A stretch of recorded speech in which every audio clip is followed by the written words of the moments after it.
What if I told you that there are 15 powerful plants with documented traditional use spanning centuries, some with emerging modern research backing them, that have received remarkably little attention in mainstream medical education and practice?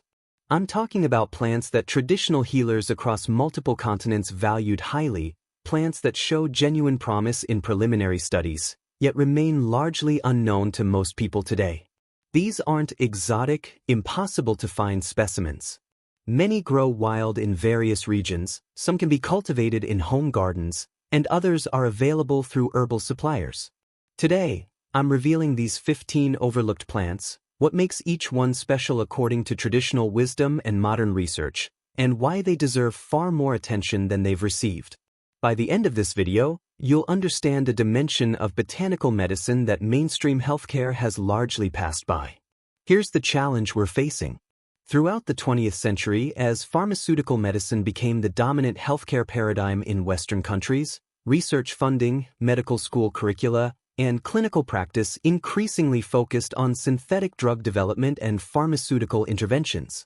This shift, while bringing tremendous advances in acute care and emergency medicine, also meant that thousands of plants with extensive traditional use histories received minimal modern scientific investigation. The research that does exist on many traditional medicinal plants is often published in specialized journals that don't reach mainstream medical practitioners or the general public. The consequence of this knowledge gap is significant. Most people today, including many healthcare providers, are unaware that numerous plants have substantial traditional use histories across multiple cultures, suggesting genuine benefits that simply haven't been thoroughly investigated with modern methodology. Without this knowledge, you miss opportunities to explore potentially beneficial, often cost-effective botanical approaches that have supported human health for generations. You're operating with an incomplete picture of the available tools for supporting wellness. Most importantly, you miss the empowering experience of understanding that healthcare options extend beyond what receives the most research funding or marketing attention. Before we explore these specific plants, you need to understand something fundamental about how traditional medicine knowledge developed. These systems weren't created through random guessing or wishful thinking. They represent accumulated empirical knowledge developed over hundreds or thousands of years by careful observers who experimented, refined, and passed down what they learned through generations. When a plant appears in the traditional pharmacopoeias of multiple independent cultures across different continents, that's a strong signal that humans discovered something genuine about that plant's properties through repeated experience. When traditional Chinese medicine, Ayurvedic medicine from India, indigenous American medicine, and European herbalism all independently utilize similar plants for similar purposes, despite developing in isolation from each other, that convergence suggests real, observable effects that humans discovered through careful attention to cause and effect. Modern ethnobotanical research has documented over 7,000 plant species with traditional medicinal uses worldwide. Of these thousands of plants, rigorous modern clinical research has thoroughly investigated perhaps only 1 to 2%. That leaves an enormous frontier of plants with traditional backing but minimal modern scientific exploration. The plants we're discussing today fall into this category. They have traditional use histories, often across multiple cultures, and in some cases preliminary modern research, but they've been largely overlooked by mainstream medicine and medical education. This overlooking isn't necessarily intentional or conspiratorial. It's largely a matter of where research attention and funding have been directed over the past century. Pharmaceutical development focuses on molecules that can be patented, which typically means synthetic compounds or isolated purified compounds rather than whole plant preparations. Academic researchers pursue funding, which flows predominantly toward pharmaceutical development and established treatment paradigms. Medical education reflects current mainstream practice, which emphasizes pharmaceutical interventions because that's where the research base is strongest. The result is a self-reinforcing cycle where plants receiving less research attention remain overlooked in medical education, leading to continued lack of research investment, perpetuating their overlooked status. Breaking this cycle requires individuals taking initiative to explore the traditional knowledge and preliminary research that exists outside mainstream channels. Now here's what makes this particular moment valuable for anyone interested in botanical medicine. We have access to more information than ever before through digital databases, ethnobotanical research, traditional medicine texts that have been translated and made accessible, and preliminary scientific studies that, while not definitive, provide intriguing insights into these overlooked plants. For each plant I'll discuss today, I'll provide you with comprehensive information structured in 8 key areas. First, the scientific botanical name and traditional origins, so you know exactly what plant we're discussing and which cultures developed knowledge about it. Second, the active compounds that have been identified when research exists, or the traditional understanding of the plant's properties when modern chemical analysis is limited. Third, what traditional use and any available research suggests about potential benefits, using careful language that reflects the actual state of evidence. Fourth, why this particular plant has been overlooked as modern medicine developed, understanding the historical and systemic reasons rather than resorting to conspiracy thinking. Fifth, how traditional medicine systems used each plant, providing historical and cultural context that enriches our understanding. Sixth, preparation methods that traditional practice and any available research suggest are most effective, recognizing that how you prepare a plant significantly influences its effects. Seventh, suggested usage based on traditional practice and available research, always with the essential reminder to consult qualified healthcare providers for personalized guidance. And eighth, growing conditions for those interested in cultivating these plants, because growing your own medicine is an empowering and grounding practice. Several principles are important to understand before we begin. First, traditional herbalists rarely used plants in isolation. They created formulations where multiple plants worked together synergistically. When we discuss individual plants, remember that traditional practice typically combined them thoughtfully. Second, no plant is a magic solution or panacea. Traditional medicine always emphasized that plants work best as part of comprehensive health approaches including appropriate nutrition, physical activity, adequate rest, stress management, and when needed, other medical interventions. Third, I strongly encourage you to develop research literacy. After watching this video, explore what information exists about these plants yourself. Search ethnobotanical databases, PubMed for any available studies, books on traditional medicine systems, and reputable herbal medicine resources. Don't rely solely on my presentation or anyone else's interpretation. Examine available sources directly and form your own informed understanding. Fourth, safety matters significantly. Just because something is natural doesn't mean it's automatically safe for everyone in all circumstances. Some plants interact with medications. Some have contraindications for certain health conditions. Some aren't appropriate during pregnancy or nursing. This is why working with knowledgeable healthcare practitioners who understand both conventional medicine and botanical approaches is essential for safe, effective use. Finally, understand that these plants occupy a different evidence category than mainstream pharmaceutical medicines or even well-researched botanicals like turmeric or ginger. The evidence here is primarily traditional use, sometimes with preliminary modern research, but not the extensive clinical trial data that exists for more studied interventions. This doesn't mean these plants lack value. It means we're working with traditional empirical knowledge that hasn't yet been thoroughly validated or refuted by modern scientific methodology. Approaching them with informed curiosity rather than either blind faith or dismissive skepticism is the most appropriate stance. These 15 plants represent opportunities to explore dimensions of botanical medicine that mainstream healthcare has largely passed by. They're not miracle cures, but they are potential tools, traditional tools, that may offer value for those willing to explore thoughtfully and carefully. Now let's discover what they are. Let's begin with lion's mane mushroom, known scientifically as Hericium erinaceus.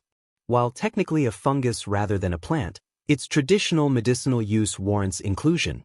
This distinctive white mushroom with cascading spines grows on hardwood trees across North America, Europe, and Asia, and has been used in traditional Chinese medicine for centuries. Lion's mane contains unique compounds called hericenones and erinacines, which preliminary research suggests may stimulate nerve growth factor synthesis. These compounds are relatively rare in the natural world, making lion's mane particularly interesting to researchers studying neurological health. Preliminary studies suggest lion's mane may support cognitive function and mental clarity. Research in animal models indicates potential neuroprotective properties, though human clinical trials remain limited. Some small human studies show potential benefits for supporting mood balance and reducing feelings of anxious thoughts. Traditional Chinese medicine valued it for supporting digestive health, and preliminary research suggests possible benefits for maintaining healthy gut lining integrity. Additional traditional uses include supporting overall vitality and longevity. Lion's mane received minimal research attention as modern medicine developed because functional mushrooms generally weren't part of Western medical tradition, and neurological research focused primarily on pharmaceutical approaches.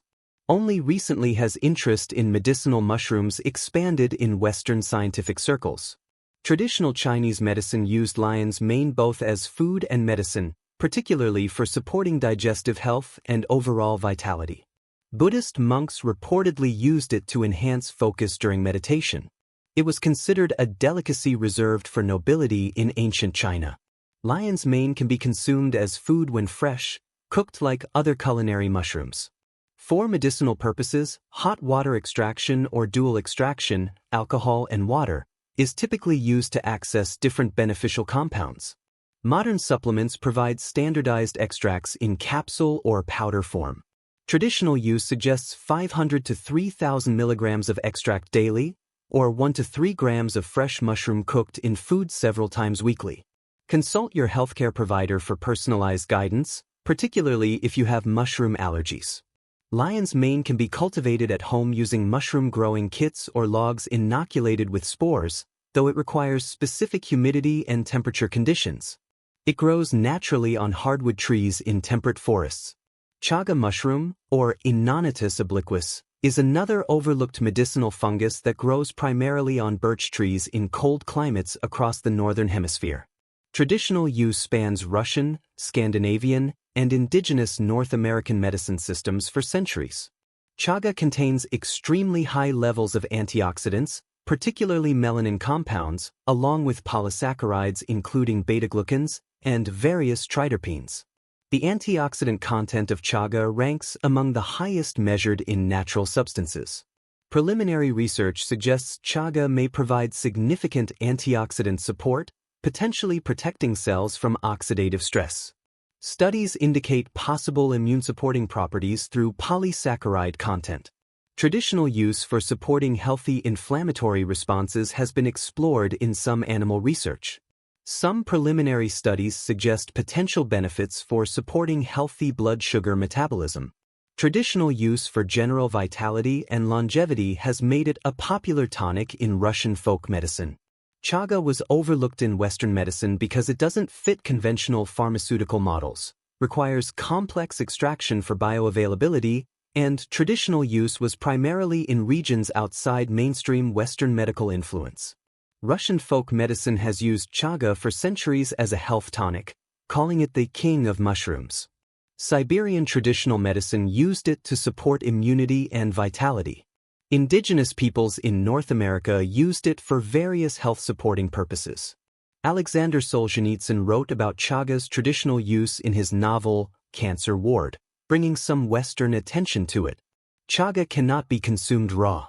It requires hot water extraction, often simmered for several hours to extract beneficial compounds. Dual extraction using both water and alcohol extracts different beneficial constituents. The processed result is extremely dark and has an earthy, slightly bitter flavor.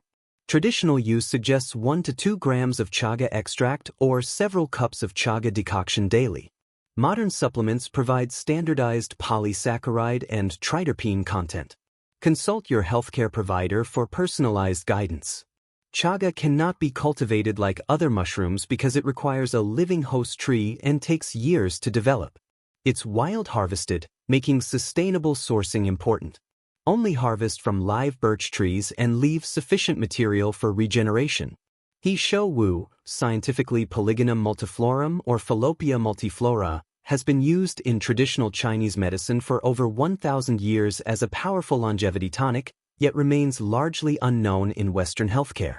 The processed root contains stilbenes including 2,3,5,4 tetrahydroxydilbene-2,0-beta-D-glucoside, along with anthraquinones, phospholipids, and various other compounds. Traditional processing with black bean liquid is considered essential for safe use. Traditional Chinese medicine uses He Shou Wu to support healthy aging, vitality, and longevity.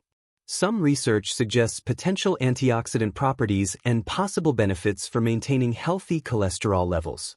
Traditional use for supporting hair health and pigmentation has generated interest, though rigorous clinical evidence remains limited. Preliminary studies suggest possible neuroprotective properties. Some research indicates potential immune-supporting effects.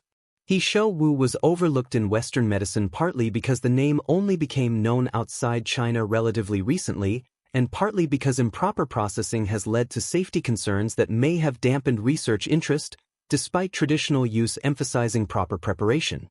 Traditional Chinese medicine considers properly processed He Shou Wu one of the most important longevity herbs. Legend tells of a man who discovered the plant and lived to extreme old age with black hair, giving it the name Mr. He's Black Hair. Traditional use emphasizes the root must be processed through steaming with black bean liquid to enhance benefits and reduce potential digestive irritation. The root must be properly processed traditionally by steaming with black bean cooking liquid multiple times. Modern supplements should specify processed or prepared He Shou Wu. The unprocessed root should not be used internally due to potential digestive concerns. Traditional doses range from 3 to 12 grams of properly processed root daily, or 500 to 1,000 milligrams of quality extract. Use only properly processed He Shou Wu from reputable sources. Consult your healthcare provider before use, and discontinue if any digestive discomfort occurs. He Shou Wu grows as a perennial climbing vine in zones 7 through 10. Roots require several years to reach medicinal size. Due to the complex traditional processing required, most people source processed He Shou Wu rather than growing and processing their own.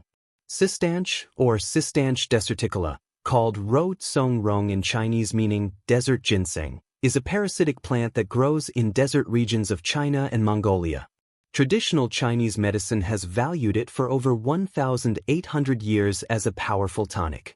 The stems contain phenylethanoid glycosides including echinocoside and actioside, along with iridoids and polysaccharides. These compounds have been studied for various biological activities including antioxidant and potential neuroprotective properties. Traditional use emphasizes supporting vitality, longevity, and reproductive health. Preliminary research suggests possible benefits for supporting cognitive function and memory, with some animal studies showing promising results. Traditional use for supporting healthy aging has led to research interest in longevity-related properties. Some studies suggest potential benefits for supporting healthy immune function. Traditional use for supporting energy and stamina has been explored in preliminary research.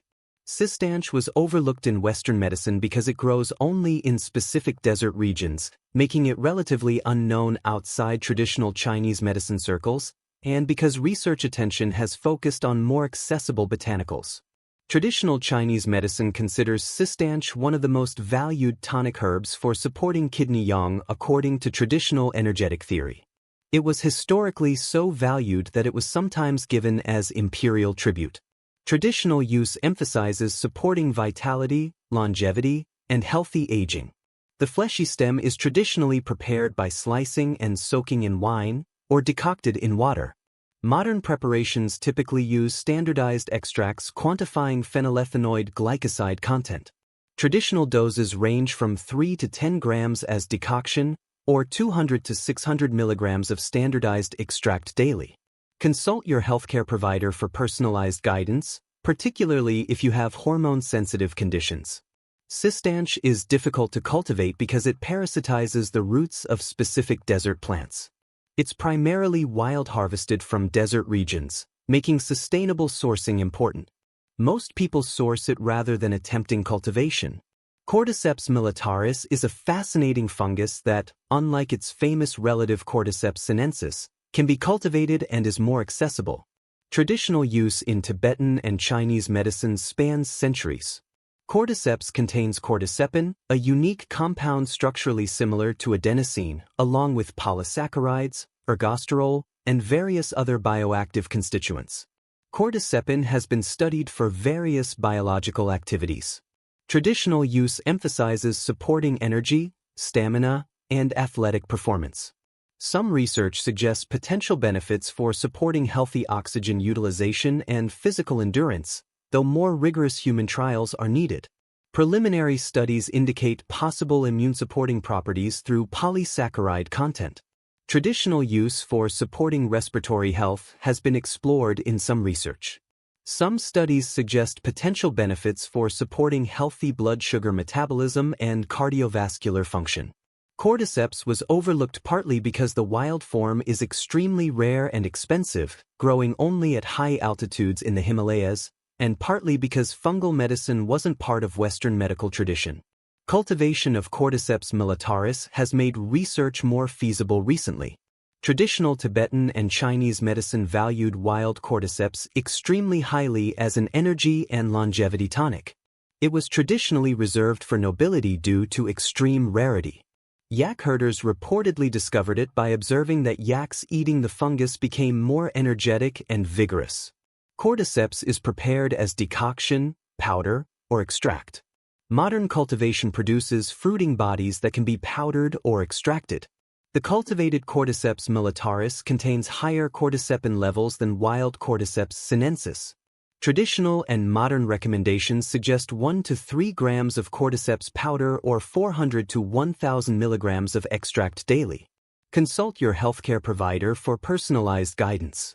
Cordyceps militaris can be cultivated at home using specialized growing kits and methods, though it requires careful attention to sterility, humidity, and temperature.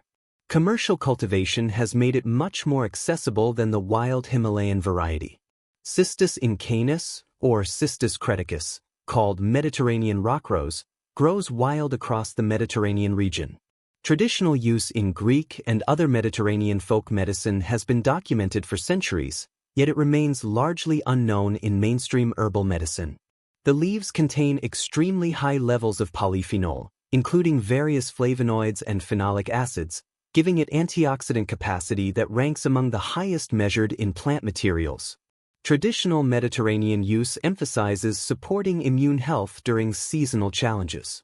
Preliminary European research suggests possible benefits for supporting comfortable respiratory function and oral health when used as a mouth rinse. The extremely high polyphenol content suggests potent antioxidant properties.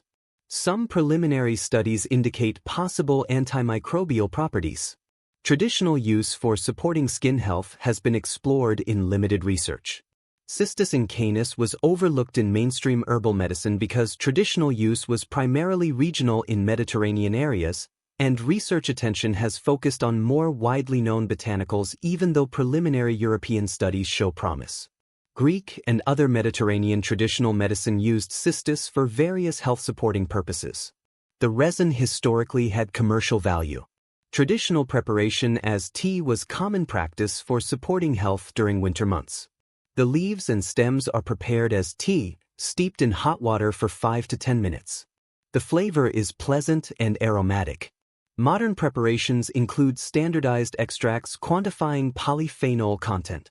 Traditional use suggests 1 to 2 cups of cistus tea daily, or 200 to 500 milligrams of standardized extract. Consult your healthcare provider for personalized guidance. Cistus incanus grows as a shrub in Mediterranean climates, zones 8 through 10. It prefers full sun, well-draining soil, and tolerates drought once established. In cooler climates, it can be grown in containers and protected during winter. Pine pollen, collected from various pine species including Pinus massoniana and Pinus sylvestris, has been used in traditional Chinese and Korean medicine for centuries, yet remains relatively unknown in Western herbalism. Pine pollen contains a unique nutritional profile including all essential amino acids, vitamins, minerals, and interestingly, plant-based phytosterols including beta-sitosterol and brassinosteroids, which are plant hormones with structural similarity to animal hormones. Traditional use emphasizes supporting vitality, energy, and healthy aging. The presence of phytosterols has generated interest regarding potential support for healthy hormone balance, though rigorous human research is limited. Pine pollen provides substantial nutritional value with its amino acid, vitamin, and mineral content. Traditional use for supporting skin health when applied topically has been practiced. Some traditional sources suggest benefits for supporting stamina and physical vitality. Pine pollen was overlooked partly because pollen generally hasn't been considered a medicinal substance in Western herbal traditions, and partly because the hormone-like compounds in pine pollen have only recently begun to be investigated scientifically. Traditional Chinese medicine uses pine pollen as a nutritive tonic supporting vitality and longevity. Korean traditional medicine uses it similarly. Traditionally collected by hand from pine cones in spring, it was used as both food and medicine. Pine pollen can be consumed as raw powder, which has a distinctive pine-like flavor, or prepared as tincture, which is thought to increase bioavailability of certain constituents. The powder can be mixed into smoothies, honey, or other foods. Traditional use suggests 1/2 to 1 teaspoon of pine pollen powder daily, or 20 to 30 drops of tincture. Start with lower amounts to assess individual response. Consult your healthcare provider for personalized guidance, particularly if you have hormone-sensitive conditions or pollen allergies. Pine pollen is wild harvested from pine trees during spring when male pine cones release pollen. Collection requires timing and effort but can be done by anyone with access to pine forests. The pollen is typically dried and can be stored for long periods. Cotinopsis, or Cotinopsis palacula, called dangshin in Chinese, is considered a gentler relative of ginseng in traditional Chinese medicine. It's been used for over 2,000 years but remains largely unknown outside traditional Asian medicine circles. The root contains polysaccharides, saponins, alkaloids, and various other constituents. The polysaccharides have been studied for potential immune-supporting properties. Traditional Chinese medicine uses Cotinopsis as a qi tonic to support energy, vitality, and digestive health. Preliminary research suggests possible immune-supporting properties through polysaccharide content. Traditional use for supporting healthy stress responses has categorized it as adaptogenic in some modern herbal literature. Some studies suggest potential benefits for supporting healthy blood sugar metabolism. Traditional use emphasizes supporting digestive health and appetite. Cotinopsis was overlooked in Western herbalism because Asian ginseng received more attention and research as the premier adaptogenic herb from traditional Chinese medicine, leaving the gentler Cotinopsis in the shadows despite potentially similar benefits with better tolerability for some individuals. Traditional Chinese medicine considers Cotinopsis particularly suitable for supporting digestive health while also supporting energy and vitality. It's often used in cooking, particularly in soups and stews, making it both food and medicine. Traditional use suggests it's gentler and more suitable for long-term use than stronger ginsengs. The root can be sliced and added to soups and broths, or decocted as tea. The taste is sweet and mild. Modern preparations include powders, capsules, and extracts. Traditional doses range from 6 to 15 grams as decoction or in cooking, or 500 to 1,500 milligrams of extract daily. Cotinopsis is gentle enough for regular long-term use. Consult your healthcare provider for personalized guidance. Cotinopsis grows as a climbing perennial in zones 5 through 9. It prefers partial shade and rich, well-draining soil. Roots take 2 to 3 years to reach medicinal size. Poria, or Poria cocos, called fu ling in Chinese, is a fungus that grows underground on pine tree roots. It's one of the most commonly used substances in traditional Chinese medicine formulations for over 2,000 years, yet virtually unknown in Western herbalism. Poria contains primarily polysaccharides including beta-glucans, along with triterpenes including piquimic acid, poricoic acids, and various other compounds studied for diverse biological activities. Traditional Chinese medicine uses Poria extensively for supporting healthy fluid metabolism, digestive comfort, and calming the mind. Preliminary research suggests possible benefits for supporting healthy immune function through polysaccharide content. Some studies indicate potential for supporting healthy inflammatory responses. Traditional use for supporting restful sleep and emotional balance has been explored in limited research. Additional traditional uses include supporting digestive health and comfortable urination. Poria was overlooked in Western herbalism because it doesn't grow in Western regions, has no history in Western herbal traditions, and its traditional uses don't translate directly into Western medical categories, making its benefits seem vague or confusing from a Western perspective. Traditional Chinese medicine considers Poria one of the most fundamental and versatile herbs, appearing in countless traditional formulations. It's valued for being neutral and gentle, suitable for almost everyone. Traditional use emphasizes balancing fluid metabolism according to traditional diagnostic principles. Poria is traditionally prepared as decoction, often combined with other herbs.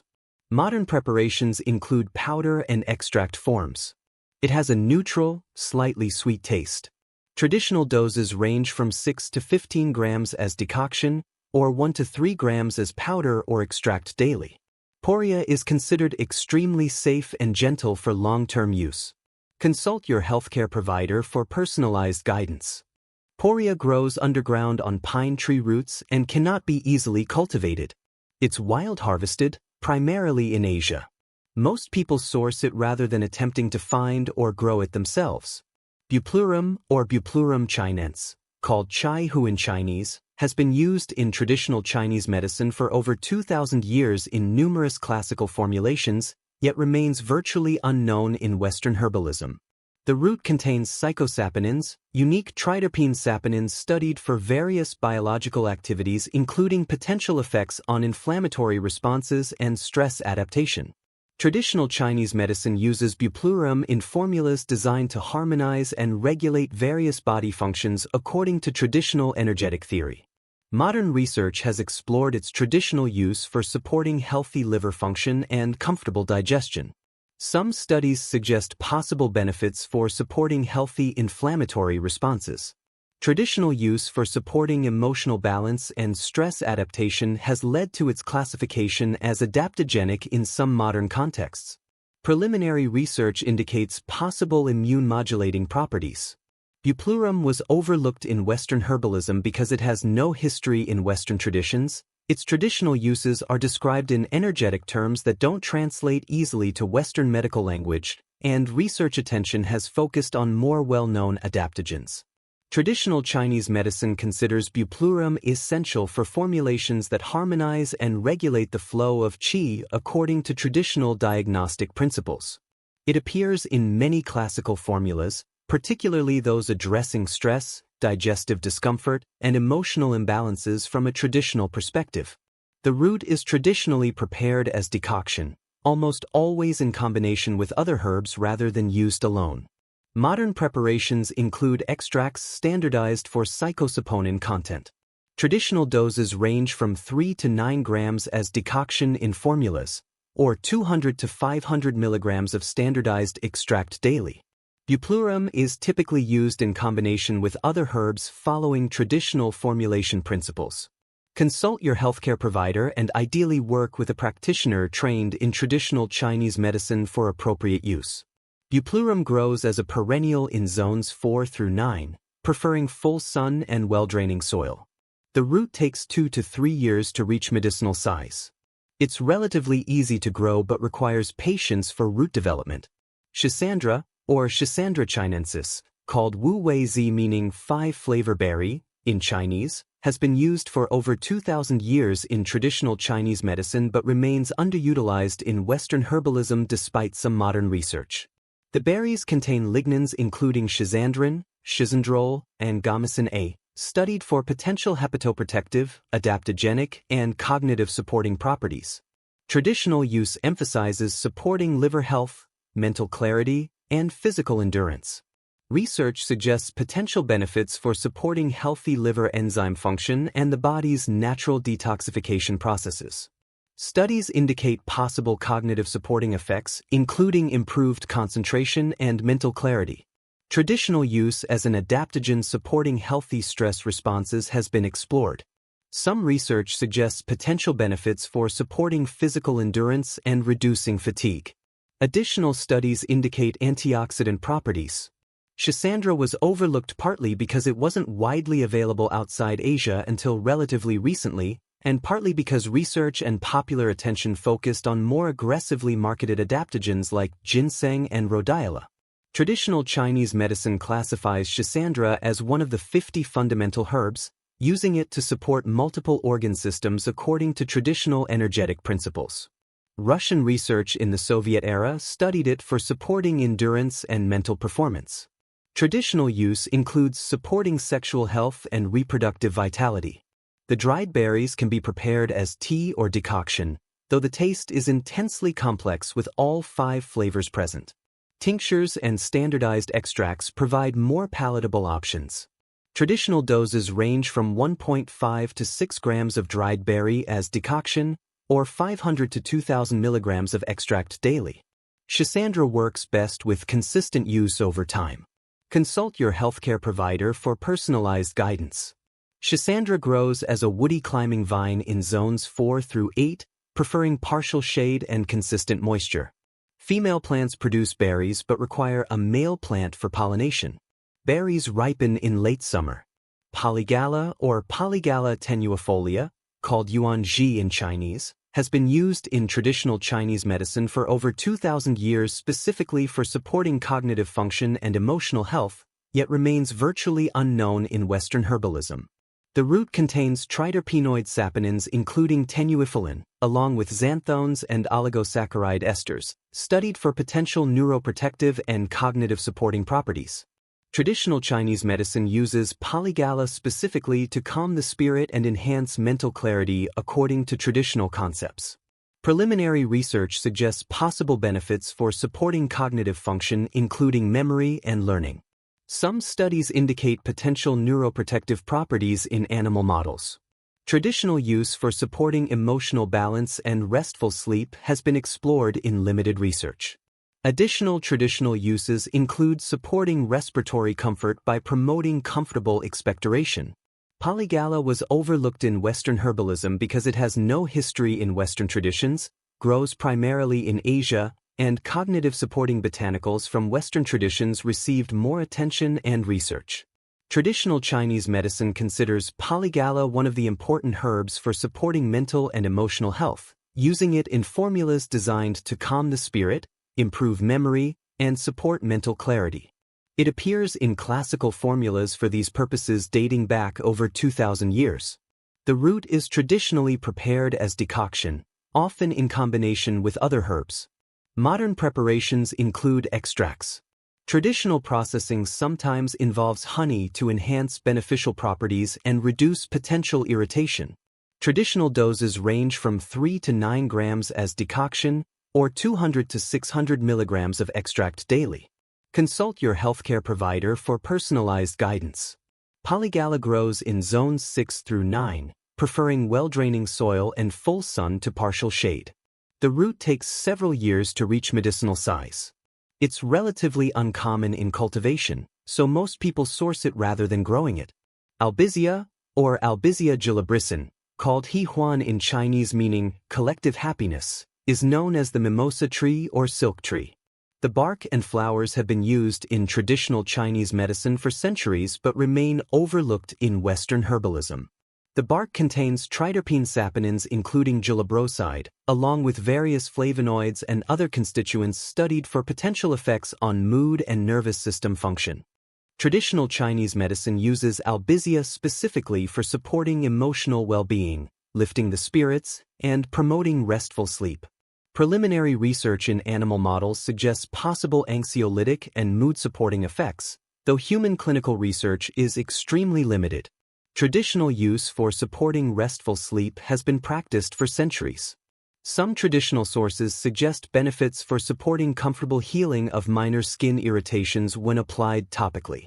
Albizia was overlooked in Western herbalism despite growing ornamentally in many Western regions because the medicinal use of its bark and flowers wasn't part of Western herbal traditions, and research attention focused on other mood-supporting botanicals.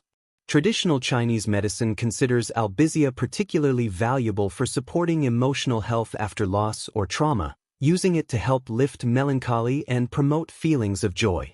The name, collective happiness, reflects this traditional use. The flowers are also used in traditional formulations. The bark is traditionally prepared as decoction, and the flowers can be prepared as tea. The flowers have a delicate, pleasant fragrance. Modern preparations include extracts and powders. Traditional doses suggest 6 to 12 grams of bark as decoction, or 1 to 2 grams of flowers as tea. Modern extracts typically provide 300 to 600 milligrams daily. Consult your healthcare provider for personalized guidance, particularly if you take medications affecting mood or sleep. Albizia grows as an ornamental tree in zones 6 through 9, with beautiful pink powder puff flowers in summer. It's relatively easy to grow, tolerates poor soil, and self-seeds readily. The bark can be sustainably harvested from pruned branches. Rehmannia or Rehmannia glutinosa, called Di Huang in Chinese, is one of the 50 fundamental herbs in traditional Chinese medicine with use documented for over 2,000 years, yet it remains virtually unknown in Western herbalism. The root contains iridoid glycosides including catalpol and aucubin, along with various other compounds studied for potential neuroprotective, kidney protective, and immune-modulating properties. Traditional Chinese medicine uses Rehmannia in two forms, fresh and processed, for different purposes. The processed form is traditionally used to support kidney health according to traditional energetic principles, to support blood building, and to support healthy aging. Preliminary research suggests possible benefits for supporting healthy blood sugar metabolism. Some studies indicate potential neuroprotective properties. Traditional use for supporting healthy aging and vitality has been practiced extensively.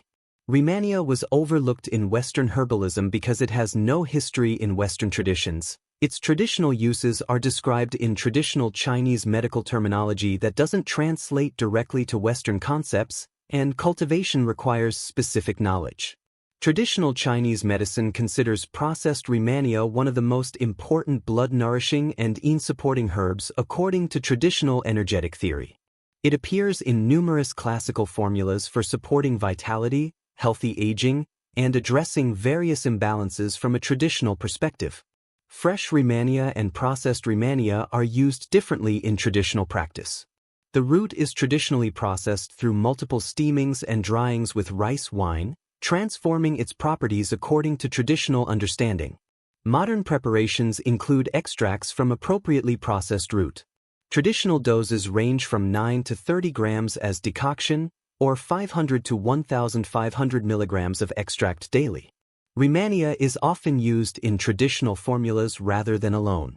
Consult your healthcare provider and ideally work with a practitioner trained in traditional Chinese medicine for appropriate use. Rehmannia grows as a perennial in zones 6 through 9, preferring rich, well-draining soil and partial shade. The root takes 1 to 2 years to reach medicinal size. Traditional processing is complex, so most people source processed Rehmannia rather than processing their own. We've explored 15 powerful plants that modern medicine has largely overlooked despite extensive traditional use histories and, in some cases, intriguing preliminary research. Each represents a potential tool for supporting health that hasn't received the research attention or mainstream recognition it may deserve. Let me share 5 key insights to take forward from this exploration. First, the absence of extensive modern research doesn't necessarily indicate absence of value. These plants have been used by traditional cultures for centuries or millennia, representing accumulated empirical knowledge developed through careful observation across many generations. While traditional use doesn't constitute scientific proof, it does represent a form of evidence that deserves respectful consideration and, ideally, rigorous modern investigation. Second, understanding why these plants were overlooked helps us recognize systemic factors in how research attention and funding are allocated. This isn't about conspiracy theories. It's about recognizing that research follows funding, funding follows commercial potential, and plants that can't be patented have less commercial incentive driving research investment. This creates gaps where valuable traditional knowledge remains uninvestigated, not because it lacks merit but because it lacks a clear commercial pathway. Third, approaching these plants requires informed caution balanced with open-minded curiosity. They occupy a different evidence category than extensively researched botanicals or pharmaceutical medicines. Working with them means acknowledging uncertainty, starting conservatively, paying careful attention to individual response, and maintaining realistic expectations. They're not miracle cures, but they may offer value for some individuals in some contexts. Fourth, these plants work best as part of comprehensive health approaches. Traditional medicine never relied on single plant solutions. Health was supported through nutrition, lifestyle, community, spiritual practice, and botanical medicine working together synergistically. The most effective path to wellness integrates multiple supportive approaches rather than depending on any single intervention. Fifth, you have the power and responsibility to educate yourself. I strongly encourage you to explore available information about any plants that interest you. Search ethnobotanical databases, look for any published research on PubMed, read books on traditional medicine systems that utilize these plants, and consult reputable herbal medicine resources. Examine sources directly rather than relying solely on secondary interpretations. Becoming truly informed requires engaging with primary sources and developing your own understanding. Here's what I encourage you to do next. Choose one or two plants from today's discussion that particularly resonate with your interests or health goals. Commit to researching them thoroughly. Understand their traditional uses, learn what preliminary research exists if any, and familiarize yourself with safety considerations and potential contraindications. If appropriate for your situation after thorough research, consider exploring them carefully with guidance from qualified healthcare practitioners who understand botanical medicine. If you're interested in growing medicinal plants, consider cultivating one or two that suit your climate and growing space. Growing your own medicine connects you directly with plant intelligence, grounds you in the natural world, and provides a deeply satisfying sense of self-reliance and empowerment. Share this information thoughtfully with people who might find it valuable. One challenge with these overlooked plants is that information about them exists primarily in specialized traditional medicine literature and ethnobotanical research that most people never encounter. By discussing them with others who share interest in botanical medicine, you help preserve and spread valuable knowledge. Remember that modern medicine provides tremendous value for acute care, emergencies, surgery, and many serious conditions. This video isn't suggesting that anyone reject or replace necessary medical care with botanical approaches. It's about recognizing that healthcare options exist beyond what receives the most research funding and mainstream attention. Both conventional and botanical approaches can offer value, and they often work best when thoughtfully integrated. These 15 plants represent pathways into dimensions of botanical medicine that mainstream healthcare has largely bypassed. They're invitations to explore, to research, to learn from traditional wisdom, and to consider that our current healthcare paradigm, while valuable, doesn't encompass all potentially beneficial approaches to supporting human health and well-being. The knowledge is scattered and incomplete, but it's accessible to those willing to seek it. The plants exist either in cultivation in the wild or through reputable suppliers. What you do with this information is entirely your choice, but I hope you'll approach it with informed curiosity, appropriate caution, and recognition that health and healing have many dimensions.